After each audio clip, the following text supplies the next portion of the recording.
Así Vamos a que hablar con Iván Zeta, vamos a hablar con el sí, compañero, no sé si es compañero, digo compañero por lo menos en la causa palestina es compañero Iván Zeta. Vamos a hablar con él, que es de la judíos agrupación de judíes por Palestina. por ¿Cómo te va, Palestina. Iván? Buenas tardes, Donato Spacavento te habla. ¿Qué tal, Donato? Muchas gracias por el llamado. No, al contrario, no, mirá, te cuento con la franqueza de siempre. El domingo pasado estaba escuchando a una compañera tuya, Luciana creo que se llama, Sí. aquí en la radio. Soy un poco obsesivo, escucho siempre la radio de las madres.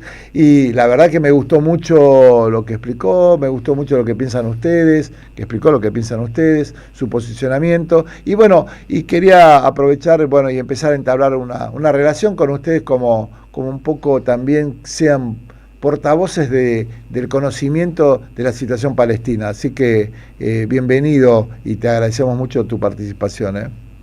Bueno, muchas gracias por la invitación y por tus palabras. Obviamente estamos a disposición para dialogar por todo lo que está pasando. Para nosotros es una gran responsabilidad, como judías y judíos, decir no en nuestro nombre y desautorizar al Estado de Israel en su política criminal, que no solamente genera los efectos que vemos sobre la población palestina, sino que es un gran fabricante de antisemitismo en todo el mundo. Es verdad. En la medida que estas barbaridades pretenden hacerlas en nombre de las y los judíos y pretenden la representación del 100% de la población judía del mundo. Entonces, tenemos que hablar, tenemos que exponernos y tenemos que organizarnos y colaborar en lo que es la lucha por la causa palestina. Aportamos nuestra visión. Sí, obvio, está También muy bien. nosotros tenemos como enfoque muy claramente, siempre marcamos que para nosotros lo que falta son más voces palestinas, y en ese punto siempre tratamos de trasladar todo lo que podamos y en la medida de lo posible también hacer contactos para que cada vez más en los medios, a pesar del bloqueo mediático en las demás plataformas, en los demás medios, tanto la voz de los judíos antisionistas como también la voz de los palestinos se pueda escuchar. Porque te quería hacer una pregunta, porque me diste pie a que yo estuve observando, bueno, esta semana y después entre comillas, que quiero después que me des tu opinión sobre este acuerdo de paz o este acercamiento hacia la paz, es así como lo ven ustedes. Veía que solo se transmitía desde Tel Aviv. Y también otro dato que noté en la observación, que aún los canales amigos o los canales del Campo Nacional Popular solo transmitían desde Tel Aviv. Y también noté que no había, quizás en una visión prejuiciosa mía, pero era toda una población más bien caucásica, alemana, digamos, no había árabes, por así decirlo. Esto me sorprendió, digamos, me sorprendió porque me imaginé que era más cosmopolita, en el sentido de que había árabes, que había alemanes, polacos, toda gente que viviera en Tel Aviv, Ujú. que con todo el derecho, pero ¿cómo ves vos las dos cosas, dos preguntas? Primero, ¿cómo ves este acercamiento o esta intención o este enunciamiento de un acuerdo de paz a partir de la propuesta de Trump? Bueno, primero hay que decir que no es un acuerdo y no es de paz. Es, en el mejor de los casos, una tregua que vamos a ver, ya estamos viendo cómo se viola. Es una imposición, no es el fruto de una negociación. Eh, y contradictoriamente igual también es una conquista de la resistencia palestina, a pesar de tener ese alto grado de imposición por parte de Donald Trump y del imperialismo. No deja de significar un alivio, o por lo menos por los primeros días no dejó de significar un alivio, que para la población palestina dejaran de volar drones sobre Claro. su cabeza en la franja de Gaza y que dejaran de caer bombas todo el tiempo. Entonces, en ese punto nosotros, en la medida en que apoyamos al pueblo palestino y a su lucha y los destacamos como protagonistas, si ellos sintieron un alivio y lo festejaron, nosotros en primer lugar nos alegramos por eso. Al mismo tiempo hay muchos límites que hay que marcar respecto de este supuesto acuerdo de paz.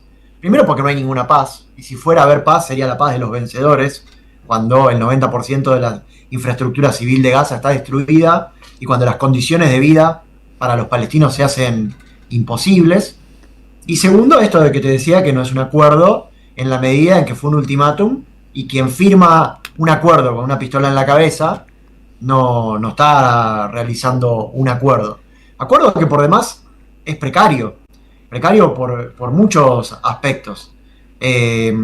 En primer lugar, vimos el intercambio, y esto se conecta con lo otro que mencionabas vos, de la cobertura de los medios, donde de un lado se liberaban rehenes y del otro lado parecía que se liberaban peligrosos terroristas. Claro, claro.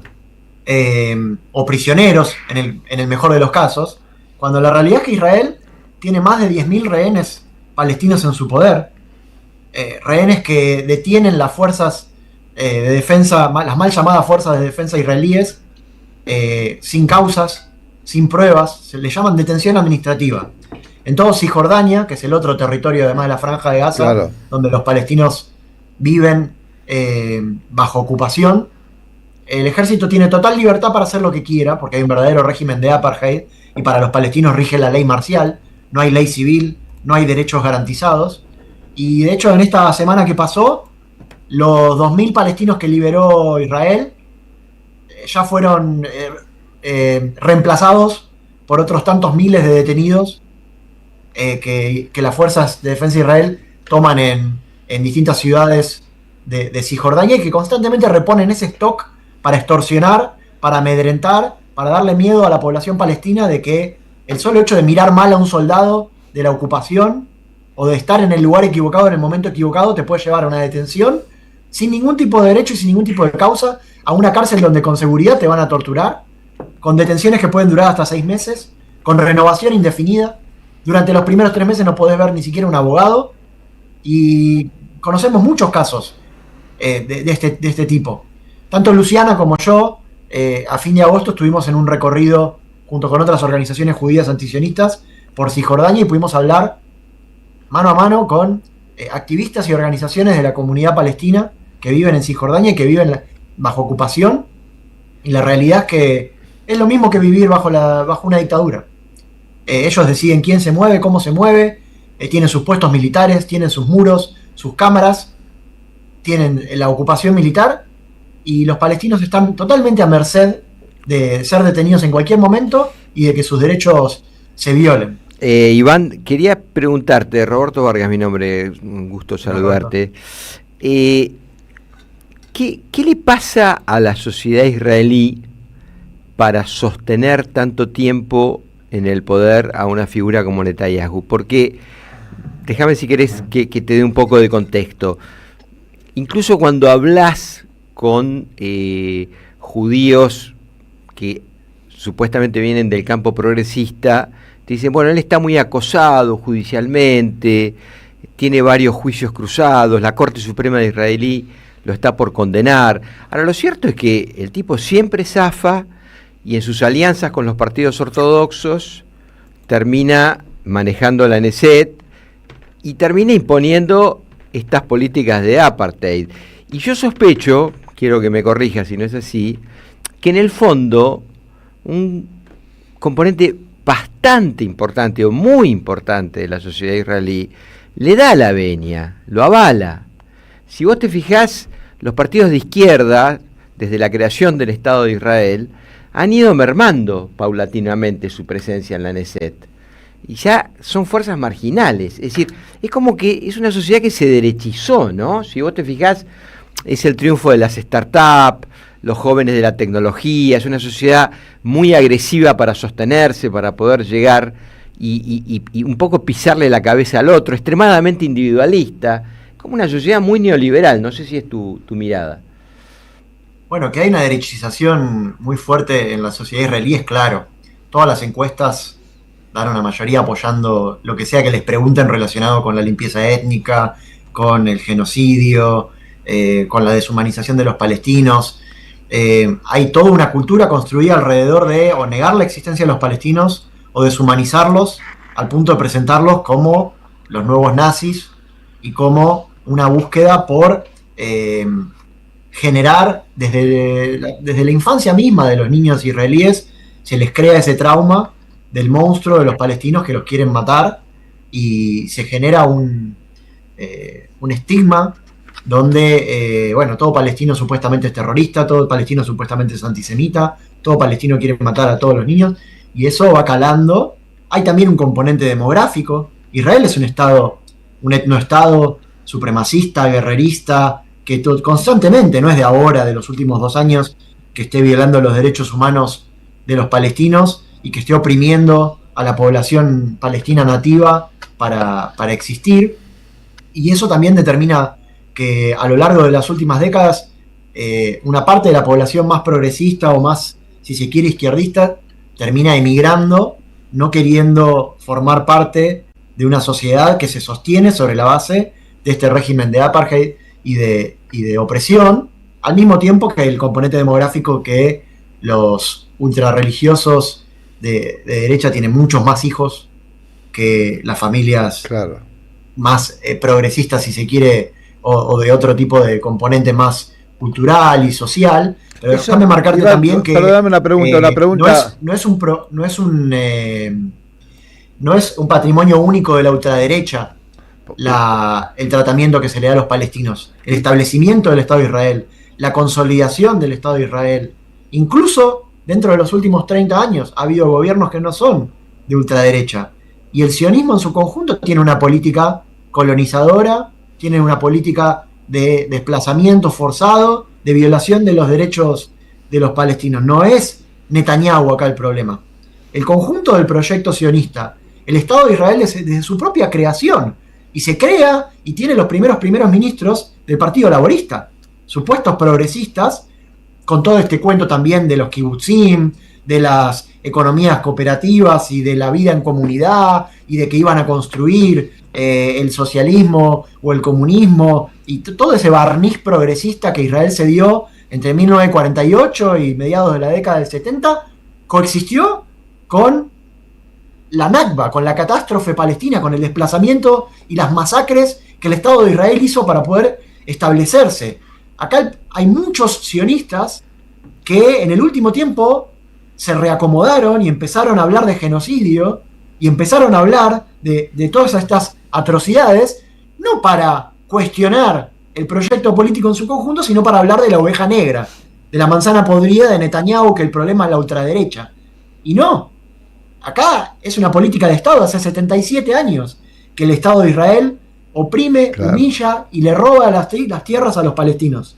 Entonces, uno puede identificar matices, puede haber luchas políticas, puede haber crisis políticas al interior del Estado de Israel, puede haber distintas facciones. Comparto igual que hay una derechización muy fuerte y que todos se han ido corriendo hacia la derecha, pero no quiero por esto eximir de responsabilidad a los demás sectores políticos, como tampoco quiero eximir de responsabilidad a los sectores políticos locales, porque no es solo Milei que es cómplice del Estado genocida de Israel y del gobierno en particular de Netanyahu. En Argentina todo el arco político, excepto la izquierda, está alineada con el sionismo.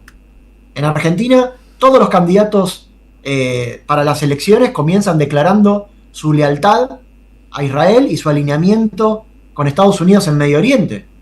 Y ahí tenemos a los candidatos no solo de la derecha y de la ultraderecha, sino también del peronismo, arrancando sus campañas electorales en Tel Aviv o en Jerusalén, o trayendo a Mekorot, a la compañía de aguas que le quita el agua a los palestinos y que se la da a los colonos israelíes, a tener convenios, 12 convenios con 12 provincias y a asesorar nacionalmente a AISA, y todo eso es gentileza de supuestos progresistas que jamás avalarían una teoría de los dos demonios para hablar de la dictadura argentina, pero que avalan por completo una teoría de los dos demonios para hablar de la causa palestina. Sí, absolutamente. Yo personalmente lo comparto, digamos, es una posición personal, no, ni de la radio, no sé la posición de la radio, pero comparto que digamos, hay una omisión del campo de la ciudad popular y del peronismo también en explicitar la posición con respecto al genocidio del pueblo palestino, no tengo duda. Yo te iba justo a preguntar, me la sacaste porque te quería, como son muy fuertes y muy provocadoras las declaraciones de la diputada Sabrina Admehet, creo que se llama, sí, que es del PRO, que es del PRO, de Patricia Bullrich. Sí.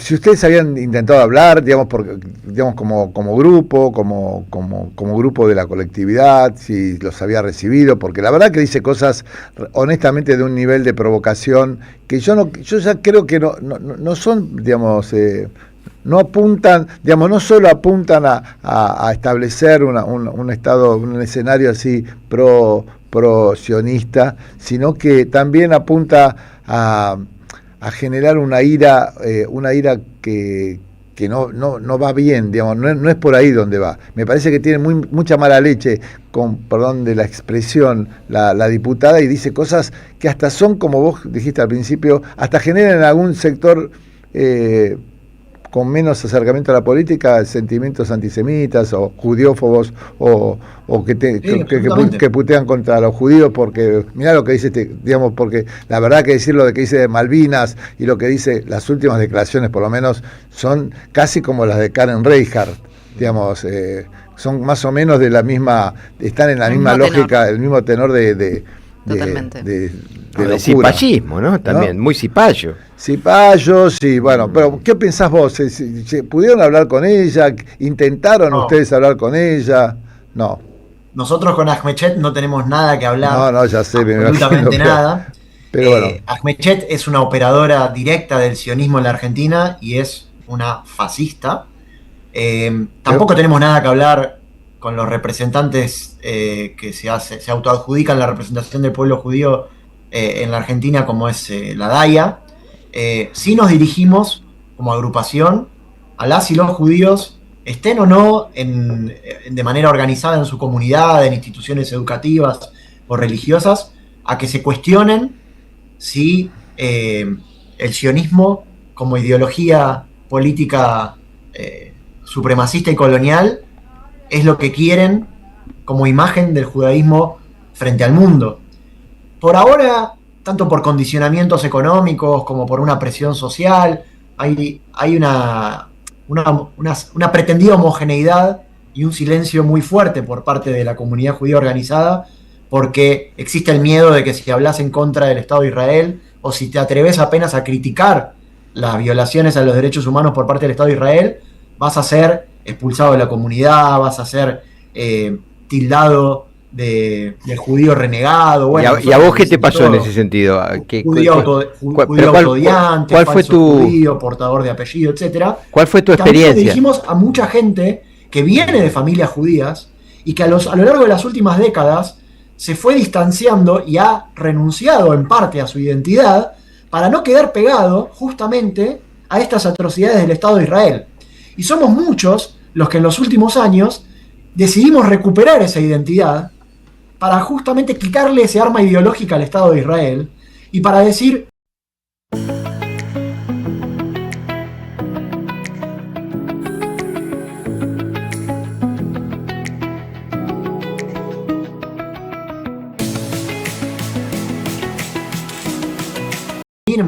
como judío, no solamente por una cuestión de religión, sino también por una tradición cultural, una herencia, porque no quería quedar pegado a los crímenes del sionismo. Uh-huh. Y hay un montón de tradiciones en la población judía a lo largo de las décadas, de los siglos pasados, que no tienen nada que ver con el sionismo. El sionismo fue una corriente política minoritaria dentro del judaísmo hasta la consolidación del Estado de Israel.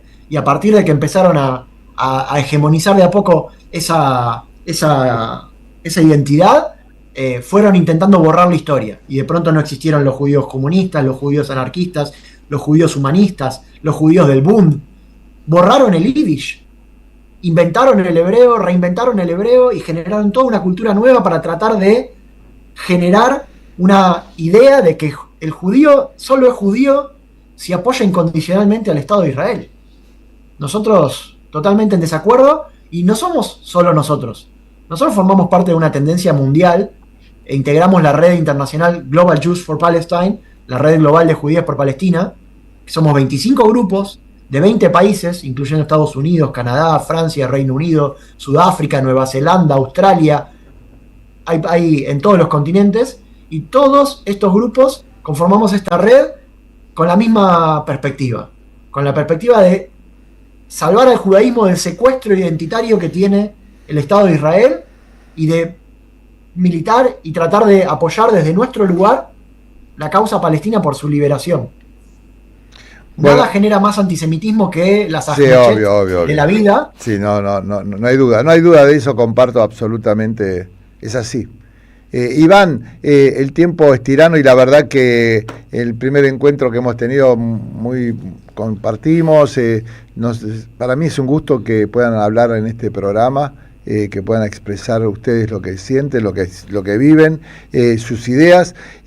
La gente, ustedes no sé si por temas de seguridad, digamos, no sé cómo manejan esas cuestiones. Ustedes tienen un Instagram, que yo de ahí los ubiqué. La gente se puede comunicar con ustedes a través de su Instagram, que es Judíes por Palestina. Sí, tenemos Instagram, tenemos Twitter, tenemos Facebook, tenemos TikTok, tenemos nuestro sitio web, nos pueden escribir. En general, alguno de nosotros les va a responder y les va a plantear algún tipo de charla individual. Nosotros somos muy cuidadosos también, claro. Porque no queremos caer en ninguna provocación ni tampoco estamos exentos de las agresiones del sionismo en la Argentina, que también realiza persecuciones judiciales, sí, hace todo tipo de agresiones, pero invitamos a todos aquellos judíos y judías que no se sienten representados por el Estado de Israel a que se pongan en contacto, que van a encontrar en Judías por Palestina un espacio seguro donde poder hablar, donde poder charlar, y a partir de conocernos o de ir a alguna movilización o alguna actividad pública, nosotros hacemos cine debate, hacemos charlas, hacemos distintos tipos de actividades para poder generar estos diálogos. A partir de conocernos vamos sumando, por suerte, cada vez más compañeras y compañeros que se van sumando para dar la lucha, para desautorizar al Estado de Israel y para apoyar desde nuestro lugar a la lucha por la liberación palestina, que no va a ser otra que la obra de los propios palestinos que resisten y que son un ejemplo de resiliencia a pesar de todo lo que han sufrido. Siguen defendiendo su identidad, siguen defendiendo su bandera, siguen defendiendo la unidad de ese pueblo a pesar de que Israel se empeña en dividirlos, en masacrarlos, en desplazarlos y en humillarlos. Bueno, Iván, un fuerte abrazo, muchísimas gracias por tu participación. Así que, bueno, Judíes por Palestina, acá tienen su lugar en Chequeo General. Un fuerte abrazo, gracias. Muchas gracias por el espacio y a disposición para lo que necesiten. Bueno, muy bien. Bueno, muy bien. Empezamos.